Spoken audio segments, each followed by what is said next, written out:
the times I thought I was dead were the times when I started to think I've got nobody to blame but myself for this stupid idea.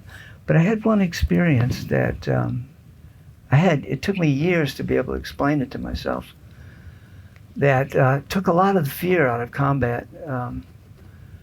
Going up a river with a counterintelligence team who was just out looking for trouble. They were a bunch of very unlikable guys. Search and destroy? Yeah, and it was a bunch of Navy guys, and they had all this slick equipment.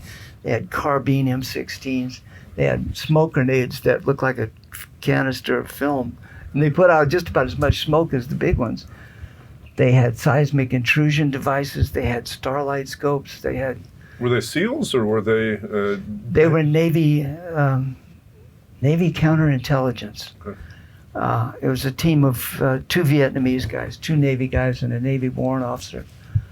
And they were all gungeed up. They had their K-bars taped upside down on their shoulder straps. They knew how to strike poses, you know. You took a camera out, the peacock in them immediately appeared. And... So we were going up a river, and we were in tall grass, and I had Alpha squad up front, and then I was in the middle of the column. And my platoon sergeant was right at the back end of the Alpha squad, and we were having to go single file through this deep grass, and shooting started up front. I called to find out what was going on. And platoon sergeant was trying to get back to me, and there was a lot of radio traffic, as usually happens when the shooting starts. And the tips of the grass were disappearing from the rounds flying by.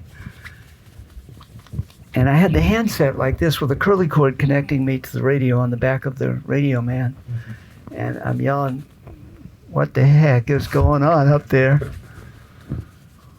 And all of a sudden a Vietnamese voice comes on the line and says, Lieutenant Barker. And I thought, who is this? I thought maybe it's one of the Navy guys. But I had Vietnamese language training, and the accent was too strong. And he said, we're going to kill you. We're going to kill you tonight.